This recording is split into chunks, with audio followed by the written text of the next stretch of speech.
Hello, everyone. Welcome to the Monday Lunchtime Digest for March 23rd, 2026. It is so good to see everyone. I know I'm starting a little bit later, coming in hot. I did just a couple of counseling sessions this morning, so back-to-back sessions. So I am just now getting here to be able to meet with you guys today. So I apologize for that. Just pulling up my screen here. I have a couple of things I'd like to talk with you guys about today.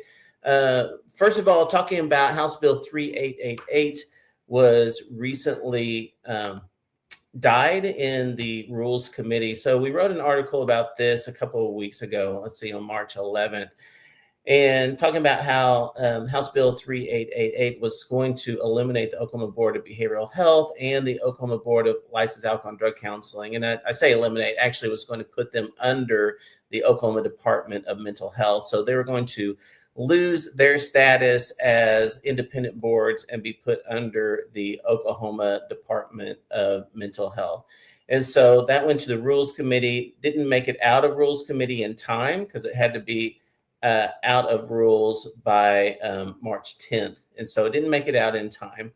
But there was also another bill, which House Bill 3320, which would eliminate the sunset provision for different independence boards. And so from what I understand, there's something like around 50 of the something like 250, 280 boards that still have sunset provisions. And so if you're not aware, the sunset provision is where the board has to be reviewed by the Oklahoma legislature every, I want to say 3 years in order to be able to stay in existence. So this House Bill 3320, which ended up passing the House of Representatives and is now over at the Senate, would eliminate the sunset requirement. So that's awesome. We wouldn't have to worry about the Oklahoma Board of Behavioral Health sunsetting or not. So that's really, really encouraging.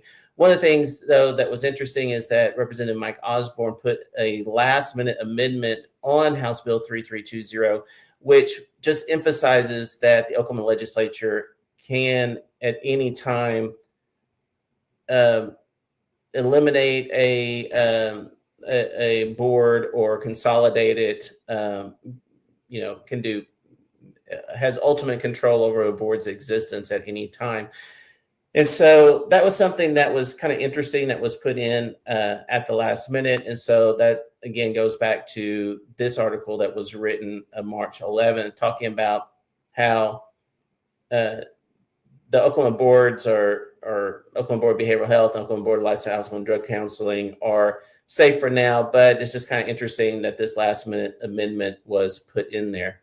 So we reached out to Senator Mike Osborne to be able to ask him a little bit more about it, and he was very gracious enough to do a email interview with us over the course of about 3 or 4 days.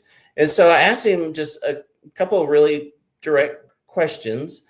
And so one of the questions that I asked him, and let me go back and give just a little bit of context about this. And so Mike Osborne, he is the representative that took the bill, which would have extended the Oklahoma Board of Behavioral Health, took that off the agenda last legislative session. And so I know that a lot of us have been worried for several months that the Oklahoma Board of Behavioral Health is going to continue to exist because the sunset bill was taken off the agenda.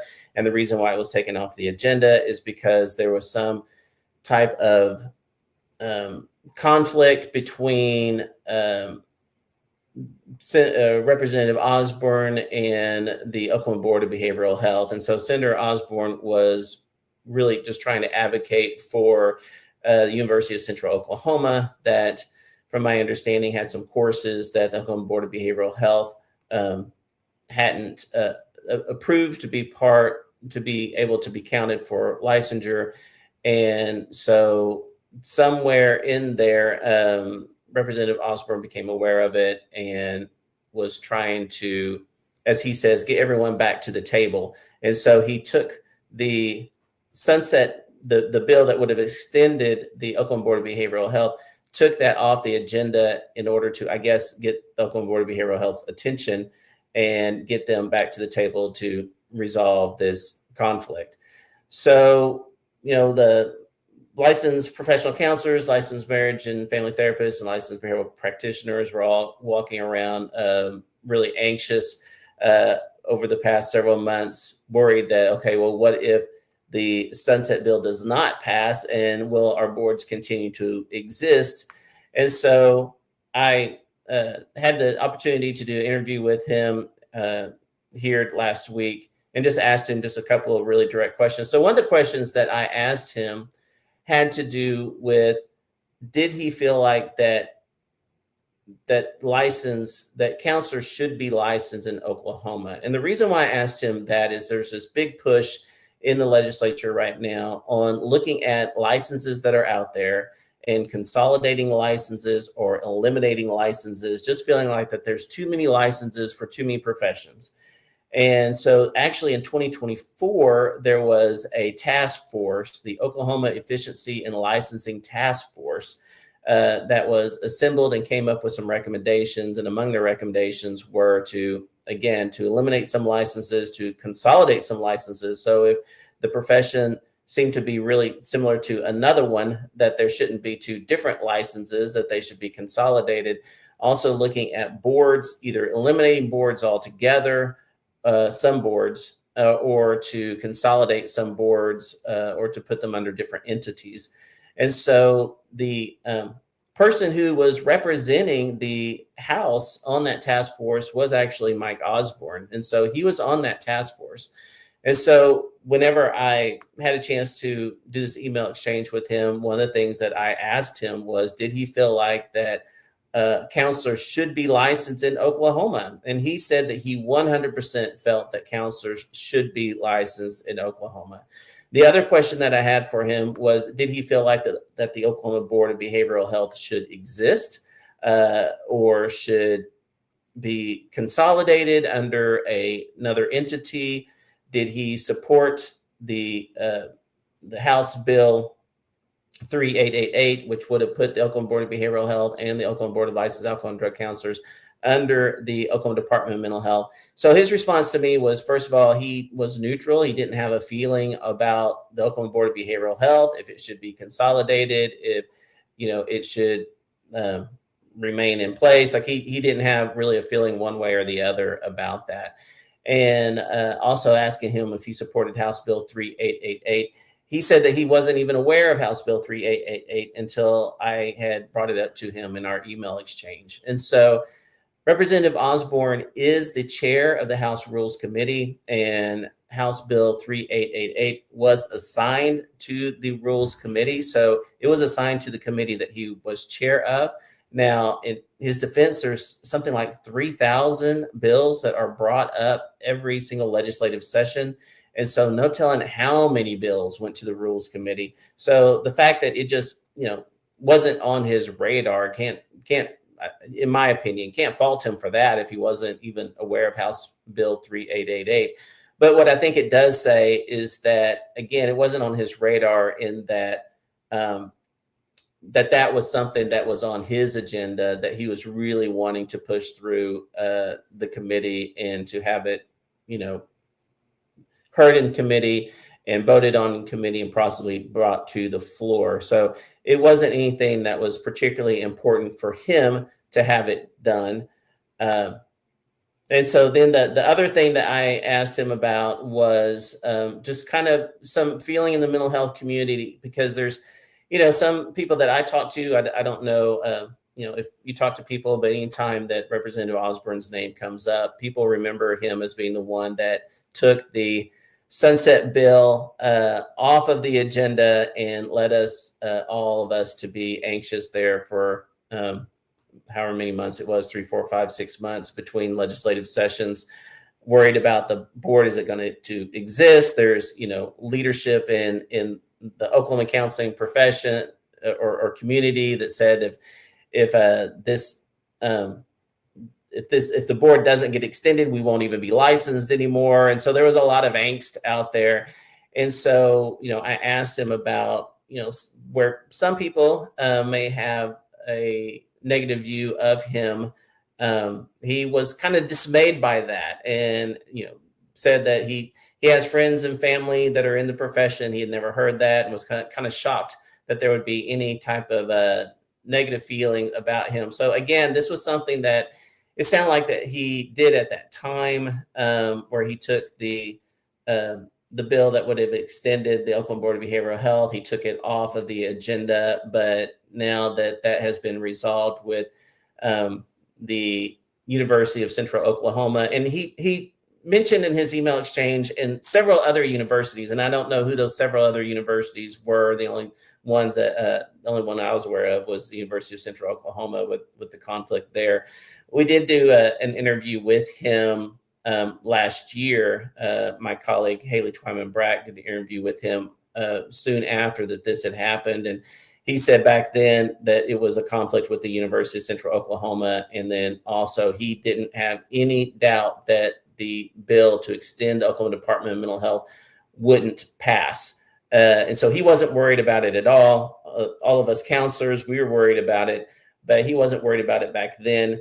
And then it doesn't sound like that this has stayed on his radar whatsoever since that time. So, I think one of the things in just kind of looking at what has happened since 2023, going back with the health information exchange, when not to get too much into that history, but I think it took all of us off guard, and it was Shea Espinoza that brought it to the attention of everyone, that then there were protests in order to protect our clients' records, that we wouldn't be required to put it in the health information exchange. And because of her advocacy and others' advocacy, changed it to that we could put it in the health information exchange, but that counselors were no longer required to do that. And so since that time, then there has just been a lot of, I think, anxiety associated with the legislature and what they do. And are they kind of planning to do something with our licenses and whatnot? And at least according to Representative Osborne, who again was on this task force that was about eliminating licenses and consolidating licenses, the Oklahoma Board of Behavioral Health didn't even seem like it was even on his mind whatsoever. So it's certainly not in his crosshairs at this time. And so, we'll continue to keep an eye on legislation that comes through to make sure that legislation that comes through doesn't threaten our licenses in any way, or doesn't threaten the board's independence. I think that there can be a debate on our licensure boards better whenever they're independent or whenever they're under a larger entity. In Texas, actually, they don't have an independent board for their licensed professional counselor. It is underneath their, whatever the equivalency is called, their Department of Mental Health. It is not an independent board in Texas. So there are several states where it's not independent. But if we want to continue to have an independent board and have our licenses, that us here at the Oklahoma Counseling Institute will continue to watch for any type of legislation that comes through that may look like that it's threatening that in any way. Just a couple of other things, again, have the new website up. And so if you haven't had a chance to check it out and be able to check out all of our on-demand courses, and then also our upcoming in-person training. So we have Saturday, April 4th, which is going to be at the Halo Project. Tiffany Dilworth, who's going to be talking about counseling children and military families. And you guys, this is really, I think, pertinent for our times when we're talking about, being at war with Iran, and are there going to be troop deployment and things like that. So in her workshop, she's going to be talking about some of these issues that children face whenever their parent is deployed, and also, if they lose a parent while they are in the service of our country, and how to address those issues and counsel children, as they're dealing with that. And so really, I think, pertinent for the times that we're in is this upcoming training. Also on Saturday 4th is Kayla Jones going to be doing trauma-based relational intervention basics. And so if you have friends or colleagues that have are trained in TBRI or use TBRI in their practice, and you're just kind of wondering what it's all about, here's a 3-hour workshop that you can take. Talks about the underpinnings of TBRI and then also some of the specific concepts and interventions that they use so that you can just become more aware of TBRI and start to use some of its principles in your own practice. And then, of course, we have the Summer Super Summit on May 7th, 8th, and 9th. And so this is the first year that we are doing a pre-conference. And so our pre-conference is going to be about TBRI. And so you can take the pre-conference there. And then also our actual conference is going to be those following 2 days. And so if you want to learn more about the Summer Super Summit and register, just go to summersupersummit.com.